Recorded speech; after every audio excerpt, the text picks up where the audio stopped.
വാസു ഏട്ടാ, നല്ല ഐശ്വര്യാണല്ലോ, ചോരയാണല്ലോ കണ്ട്. ചെക്ക പ്രാവശ്യം ജയിക്കുന്ന എനിക്ക് തോന്നി. അതെനിക്ക് ഉറപ്പല്ലേ. ഈ പ്രാവശ്യം അവൻ എ ഗ്രേഡ് വാങ്ങി പാസ്സാവും. വെറുതെ ആണോ ഞാൻ ഈ ലഡു മേടിച്ചേ?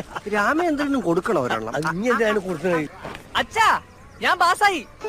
മിടുക്കൻ മിടുക്കൻ. എങ്ങനെയുണ്ട് കുട്ടാ, ഞാൻ പാസ്സായി. ഞാൻ അപ്പഴേ പറഞ്ഞില്ലേ. എല്ലാവർക്കും കൂടെ ലഡു കൊടു. എടോ, ഗൾഫിൽ പോകാൻ 10ാം ക്ലാസ് പാസ്സാകണമെന്നുള്ള നിയമം വന്നു. അല്ലെങ്കിൽ ഇവനെ വെടി വെച്ചേനെ. നീ കണ്ടോ, എന്റെ മോൻ ലാലുവിനെ പിടിച്ചാ കിട്ടൂല. ലാലു, നീ രജിസ്ട്രേഷൻ നമ്പർ തെറ്റായിട്ട് അടിച്ചേ. നീ പാസ്സായിട്ടില്ല. ഇത്രയും കാലം പഠിച്ചിട്ട് രജിസ്റ്റർ നമ്പർ കൂടി മര്യാദയ്ക്ക് അടിക്കാത്ത ഇവൻ എങ്ങനെ പാസ്സാവുക? ഞാൻ അപ്പ മനസ്സിലാക്കി അവ തോറ്റു. ഏതായാലും സത്യം മുമ്പ് ലഡു വിതരണം നടത്തിയത് നന്നായി. അല്ലെങ്കിൽ ലഡു കഴിച്ചായനെ. എവിടെയാണ് ഒരു ലഡു? ഞാനും തിന്നിട്ട്